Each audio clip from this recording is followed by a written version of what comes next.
Hey there, guys. Today we're finally getting some much needed rain. We haven't really gotten much of anything since planting, and it's much needed. We sure needed it, that's for sure. So we're kind of taking the opportunity to kind of get back to some shop projects here. Got the side by side in, doing fluid changes and air filter, diff fluid, kind of regular service on it, kind of been neglected. This Can-Am is almost at 20,000 miles. Can you guys believe that? I can't believe how durable these Can-Ams are compared to how fast we'd cycle through Polarises before. But anyway, the main reason for the video here, guys, is I'm finally getting back to our bucket truck too. So this year we finally got a new used bucket truck here for the farm. So this is a medium duty truck, international. It's got an Allison automatic transmission and a 40-foot Alltech aerial on it. So previously we had been using like an old Dodge 1-ton from the late 80s. And it was okay. It was maybe a 30-foot truck or so, but it was getting on in years and getting pretty rusty, so we picked up this one at auction. And it's been a pretty nice machine so far. The extra reach is definitely nice, and just the bigger, more capable truck. It also has stabilizers on it, which is pretty cool when you're really reaching out there. But anyway, the reason it's in the shop here today is we're installing a heavy-duty battery disconnect on it. So, as you guys know, you need one of these around the farm for, building maintenance and, getting up to reach gutters and replacing lights in the shop or yard lights and all that stuff. But you don't use it that often. Maybe we use it maybe every month or every 2 months, and sometimes it sits quite a bit in the winter. And this one seems to have a slow drain on the batteries, and I'm sure the municipality who owned this before never had a problem with it, but with our more infrequent use, we've been finding the batteries dead on it when we go to use it. So we're here installing a battery disconnect on it today, and I'll kind of show you what's going on here. So previously, guys, we use a lot of these Gamma brand disconnects here around the farm, and they've generally been great. Here, let me show you maybe what new ones look like. These are made in the USA. There are a bunch of crappy Chinese knockoffs, but make sure you guys get the kind with the American flag on it. But they make this style for like a GM side terminal battery, and then they've got a top terminal version too. So generally those work good on anything we've installed them on. Trucks, skid steers, things with a single 12-volt battery. And we did try to install one on our excavator, but this Gamma terminal did not like the excavator cranking loads. So let me pull this apart and show you guys what I mean. So the way these Gamma ones work is, the current comes out of the battery terminal here, it flows to this top plate, and then you can see this white insulator here, and then the current flow has to exit this way. So the current flow, kind of flows through that shoulder of that bolt that I just showed you there, and then it travels down through the threads to this mating part down here, and then out to the vehicle. But you can see let me zoom in a little bit here, guys. You can kind of see the overcurrent action going on here, and kind of how the threads are all melted out here. So yeah, this thing definitely did not like excavator cranking current draw.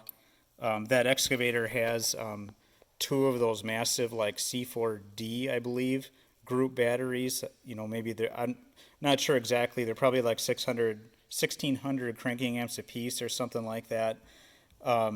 So, this thing probably saw in excess of, 3,000 amps during cranking, and it was not happy. So I started kind of looking around at options out there.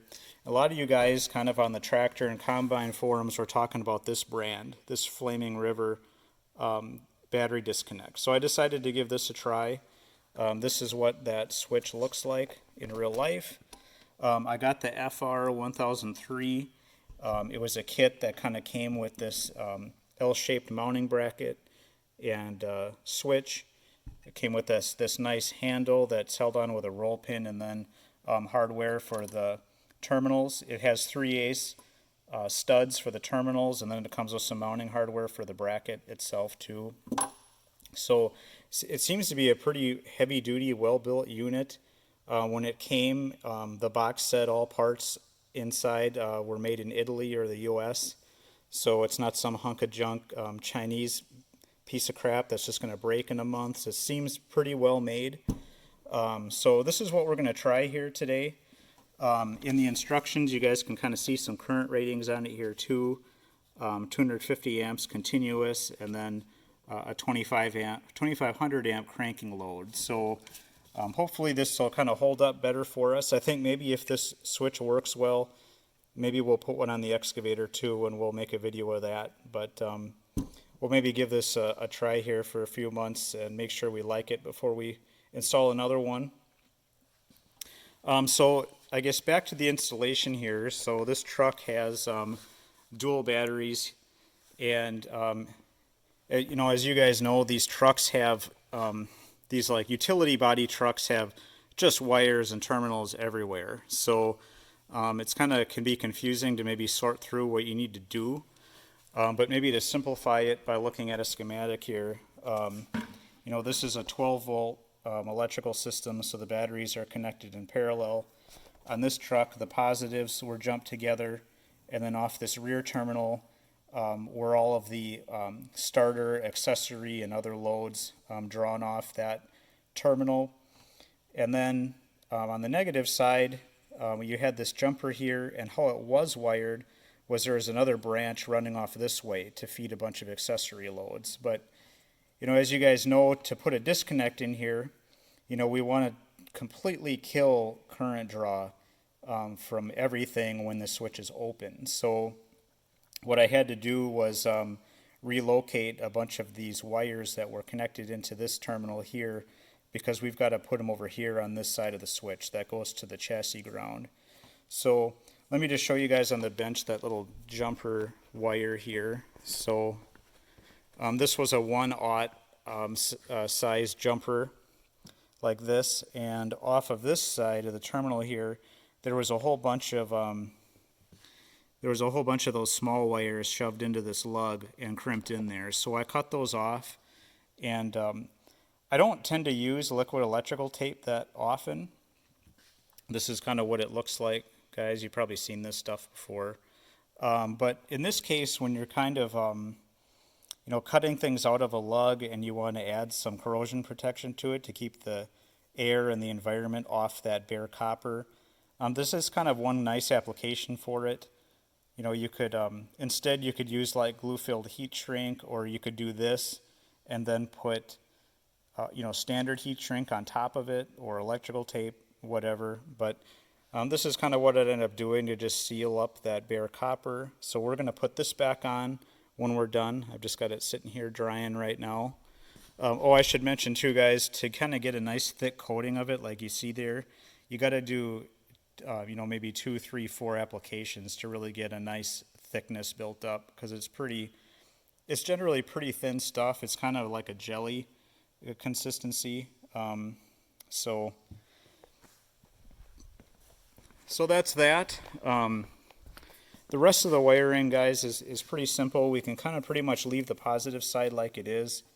You can put this disconnect on the positive side as well. I kind of prefer to put it on the negative side though, just because, you know, as you're working with things, you know, there's less risk of, you know, accidentally touching a wrench on something and it being hot, or you know, either side of the battery will interrupt current flow, but I like to prefer to put things on the negative side if possible. So maybe back to the diagram here. So the part you guys just looked at was this part. This cable here that runs from the battery over to the disconnect, I had to order this part in. There are, you know, you guys could go to your local, you know, auto parts store or like farm supply store and maybe get a cable that might work. in this case, I needed one with a 3/8 terminal lug on each end and about 30 inches long and 2/0. And I didn't want to get anything too oversized, so I ordered the exact length that I needed off Fleabay. There's a lot of nice U.S. suppliers on that site where you can just order any length you want, any gauge you want, and they have quality U.S. made terminal lugs and U.S. made wire. So that's what I ended up going with. I don't remember the company that I used. Maybe I'll show that in the next segment here, but I can't finish this job today until that comes, but we can get the rest of this wiring done and then just wait until that arrives. And then on this side of the switch, guys, we want to totally isolate the batteries here from the rest of the system when the switch is open. So, the heavy-duty chassis ground and then all of those accessories that were coming off of this terminal, we need to put them off of this terminal on the disconnect. So if you guys see here, that's what all these white wires are that we've got to integrate into that other side of the switch. And then the heavy-duty chassis ground here, guys, is this one, and this was a big 2/0 that goes to the truck frame. So yeah, I think that's the routing plan, guys. I think I've pretty much covered everything I wanted to in this segment. One thing I did want to bring up, though, guys, is for cleaning the terminals off. So, there's a lot. Being in the location that these are, they get a lot of gunk on them and corrosion. Cleaning these copper lugs all back up before you put things together.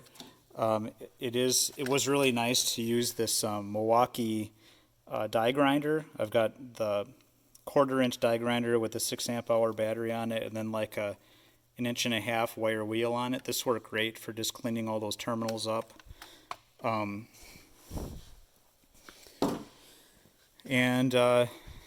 Yeah, I think that's probably all I wanted to cover here, guys. Today I'm gonna maybe get the rest of this wiring cleaned up, and then I'll come back to you to finish up when I get that done, and then we'll kind of be in a pause time here till that last battery cable comes. So I'll be back in a second. All right, guys, it's later in the day here today. I got the side-by-sides done and made some progress on this disconnect, so kind of wanted to show you how it turned out. So I did end up kind of mounting it like we were talking about in the first segment there. This bracket here is aluminum. I don't know if that matters to you guys, but I didn't really know that until I started drilling on it. The hardware they gave you is just it's just regular zinc-plated steel. We'll never probably have this truck in the salt, but if you guys are in the salt belt or the rust belt, and it will be in the salt, I would recommend putting stainless hardware in there instead, or painting it. But anyway, I think it turned out pretty good. I kind of checked it with the step earlier, and it looked like it cleared the step. Maybe in hindsight, I would have maybe mounted it so the lever was facing forward, maybe just so there would be less likelihood for someone to step on it. But on the other hand, the label here wouldn't be legible if it was sticking on the side. And for me, that wouldn't be a problem, but for other people using this thing, it's got to be really easy and readable. So I think overall this was the best location for it.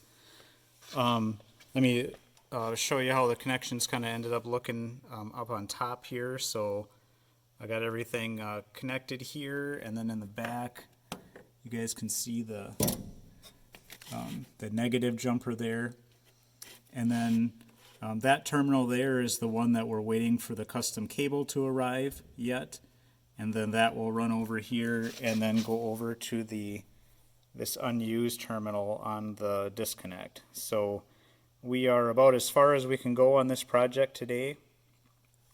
That 2/0 chassis ground here comes off the truck, and it goes over to the terminal on the left there, and then this harness here were those 4 white 10 gauge wires that power accessory loads or grounds for the accessory loads, and This is really hard to see because I've kind of got it crimped on and assembled already. I'll insert a picture of kind of what that looked like. I ended up putting all 10 or all 4 of those 10 gauge wires into a copper lug and then crimped the copper lug and then put some of that glue-filled heat shrink over it. So that ended up turning out pretty well, I think. And yeah, this is about as far as we can go here today. Once we get that last battery cable, we can install that and then get all the covers and stuff back on, and I'll show you guys how it works. Maybe before we cut this segment though, maybe just wanted to go over some tools that I used. I do really like this these channel lock wide as adjustable wrenches. This is, I think, an 8-inch, and it opens up to 1.5 inches. So this is really nice when you've got big nuts that are kind of a low torque, and you know, it worked perfect on this this Flaming River stainless lock nut there. You know, it doesn't need a lot of torque, but you need a big opening. So yeah, I ended up grabbing this quite a bit for different things. I picked up this Snap-on like mini heat gun here, or a mini butane torch. So you push the lock and then you pull the, you guys can see that, and then you can adjust the heat level by turning this kind of roller up and down. I got this because sometimes you're just in a place where using a regular electric heat gun just isn't convenient, or you're out in the field and you don't have electricity. I've been pretty happy with this so far. This is what I used to heat shrink that terminal on, or heat shrink the that glue-filled joint there with the grounds. I'll insert a picture of that again. I use this for that, but this is the Torch 100. It's made in Ireland. I don't know who Snap-on sources this from. I would like to find out who this actual company is. But I think there's also a Torch 300 that Snap-on makes. That's maybe more for like brazing and soldering. But this one is just about the right size for heat shrink and stuff. And it's refillable. You can see the butane fill down there on the bottom. So kind of been playing with that lately. For you know, for kind of rerouting a lot of these wires here, it's always good to put everything back into conduit, you know, and wrap. Let me grab my light again. Wrap all your joints in quality electrical tape and split conduit just to keep all these connections, you know, keep the water out of them and the gunk out of them, and give them some abrasion protection. So I always just keep like a big container of this stuff around, you know, in different sizes, like 1/4, 3/8, 1/2 inch, 5/8, 3/4. Just I like to keep a bunch of it around for just jobs like this. If you got a big job, you're going to need quite a bit more of it, but it's kind of nice to have at least 25 feet around of the different sizes, so you're not running around ordering stuff every time. I do like to cut that split conduit just with a regular hose cutter like this. It tends to work pretty good. For electrical tape, guys, I only use this Scotch Super 33. This is the best electrical tape I've ever used. Don't even bother with that Gardner Bender and all that other Chinese junk. Just get the real deal. Get this made in USA 3M Super 33. Once you use it, you'll never go back to that garbage electrical tape.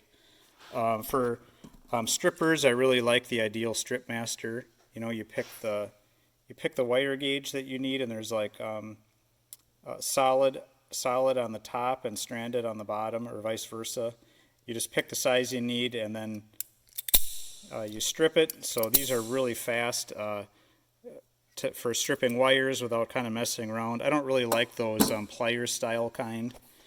And then for that copper lug under there, guys, that I had to crimp on to gang all those grounds together, I pushed them in there, and I used my my full-size channel lock crimper. I think this is a channel lock 909.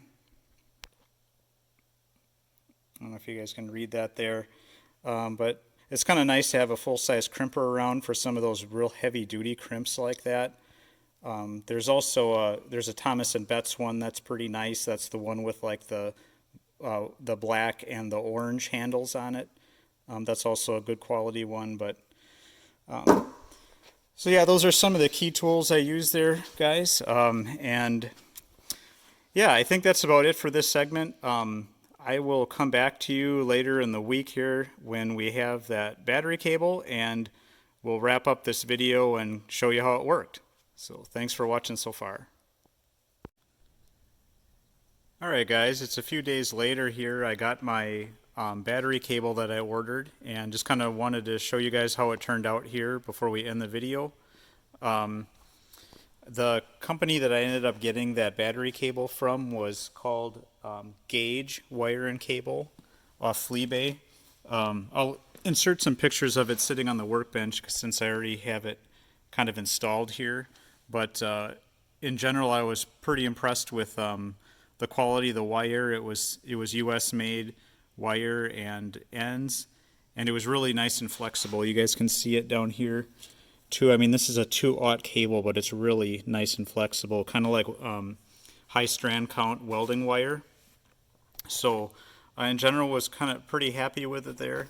One thing I did want to mention, guys, was after mounting the Flaming River disconnect here, and you start attaching your terminal lugs to the posts. These are M10 metric posts here. Don't know if that matters or not, but you need a 17 millimeter wrench or socket to put those on. And Flaming River is really particular about the torque they want applied to this. And also the torque they want applied to this big nut up here so you don't damage the terminals or crack the body. So just to make sure that this wouldn't vibrate loose in use, I did put another M10 nut on the back, and I really jammed this one to the back of the other one so I could make sure this thing never loosened up even though the torque was kind of low. So and if you guys kind of follow this this battery cable that I ordered here, it kind of comes up and it goes through this kind of wire loom and a block support there, and then it lift up this wire, it comes up here onto this post, the negative post on the right side, so you guys can see that the negative cable there. So it starts at that battery, joins at this one, and then it comes down to this post on the disconnect, and then the other post there has all the other grounds, the big one that goes to the chassis ground, for high starting current, and then also this cable here, which I kind of ganged together a bunch of the like controller grounds and all the other accessories and stuff on the truck. So there's kind of just two big wires